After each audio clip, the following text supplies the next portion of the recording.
Hey everyone, welcome to another episode of Joy of Puzzles. Before I jump right in, I just want to say thank you to a co-worker of mine, Brittany, who, in case you didn't notice, the little intro at the beginning helped me make the little pieces, my own little puzzle pieces, to make my little intro video. Alright, to the story, to the puzzle. Today I have for you, from the Disney Villainous Collection, Dr. Facilier, who actually is more commonly known as the Shadow Man. This puzzle was published in 2020 by Ravensburger. Ravensburger has been around since 1883, and they were originally founded in Germany. They released their first board game in 1884 and concentrated on educational and board games for the next 3 generations of their business. They didn't get into jigsaws until the 1960s. They are currently a $16 million company. Pretty impressive for the industry, and they have over 2,000 employees around the world, mostly located in Europe. While these folks have not made the world record for the largest puzzle, they do offer 2 of the largest commercially available puzzles with over 40,000 pieces. These Disney-themed masterpieces are huge. They measure 22.5 feet by 6.5 feet, and say it every time, hopefully someday I'll have a space to put something like that together.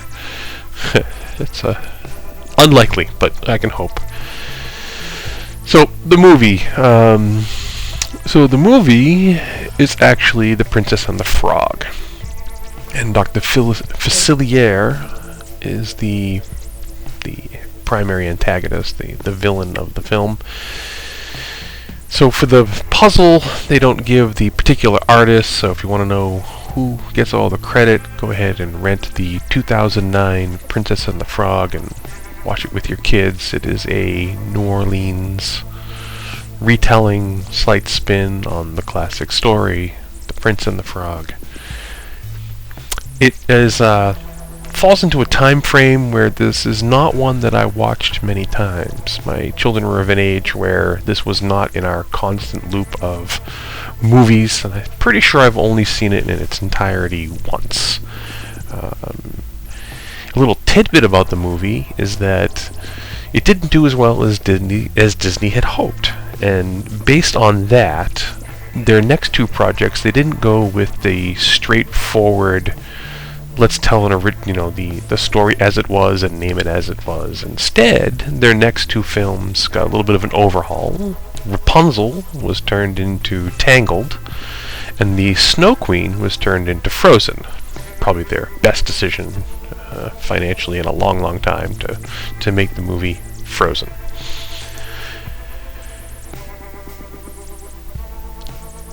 I've built a lot of these puzzles in this collection. I'll rattle off the list real quick. You go catch the other videos. Hades, the Evil Queen, Ursula, the Queen of Hearts, Ratigan, and Prince John were the last ones. So we've become pretty proficient at putting these together.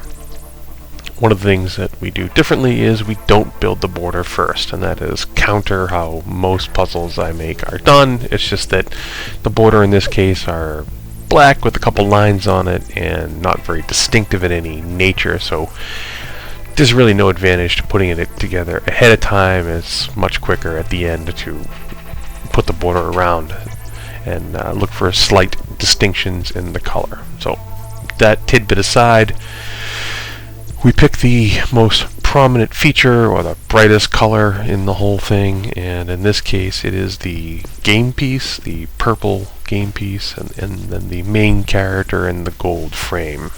One thing I have learned from doing all these puzzles is that Disney associates the bad guys with the color purple. Most of these puzzles are some shade of purple. It was the Red Queen, and but a lot of purple in these. It's kind of a interesting little nuance of this whole thing that we've discovered while doing this. But back to the strategy. So once you have the central piece created and some of the other frames, there are some other bright colors tossed in here as a little bit of fire. But the real trick is looking for the picture frames. Most of them are unique or with enough variation that it feels that way. And you build all the little pictures, you place them where they go, and then you fill in all the little gaps that are left and all the little frame pieces. The nice thing about this puzzle collection is there's not much of what I call the hunt and peck method at the end, where you're forced to just look at the shape of a piece and just try them all someplace. So it definitely makes these puzzles enjoyable, but it does make them easy. This is a 1,000-piece puzzle. This one took slightly longer. This took 4.5 hours. We've been doing them about the 4-hour mark, a smidge less now and again. I did do more of this one on my own than some of the last ones, without a helper. And there are a couple quality issues that we'll touch upon in the review. Speaking of the review, it's that time. We're going to review this puzzle in 4 different categories on a scale of 1 to 5. The first category is the puzzle material quality, the paperboard itself and the image and how it was bonded to the paperboard. Ravensburger makes a lot of puzzles with this blue chip recycled material, and my experience is that recycled material is in general not as nice as fresh paperboard, and all the other ones I've done so far, I've given the material a 3. This one is actually a 2. We found a bunch of pieces that were bent or somehow wedged in with other pieces. It was something went amiss with this particular one, and it's not indicative of the entire collection. The other ones were all 3s. This one's a 2. Which brings us to our next category, the puzzle cut quality, and it's the same issue. Either the die had been used too much when it was punching this, but the pieces were stuck together, little tidbits broke off them, didn't seem to fit as well. So this one's a 2 as well. And I'm sure it's just bad luck. And again, looking at my collection, it has to be, because the other ones are all above, our average, I should say, but above this one. The third category is difficulty. Well, a 1,000-piece puzzle in 4.5 hours, and like most of them are less. I can only give this a 2. There is the vast majority of this puzzle. You pick a piece, you can really figure out where it goes. Not much on the hunt and peck side at the end of the puzzle, so it can only be a 2. The fourth category, and the most subjective of them all, is frameability. If I was the type of person that built the puzzle once and sealed it forever and hung it on the wall, or if this was something I saw in a store as far as a poster or artwork, would I buy it? And I'm going to give this one a 3.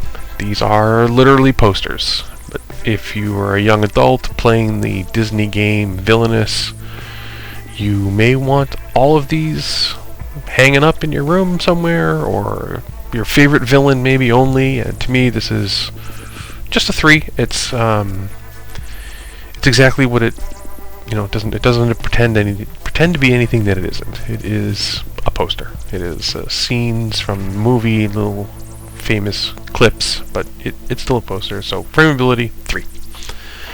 The overall on this one, because of the disappointing and slightly off the mark material quality and the cut quality, again, abnormal for the series, I have to give this one a 2 overall. So out of my whole collection, this is the one I am least likely to build again, just for those reasons.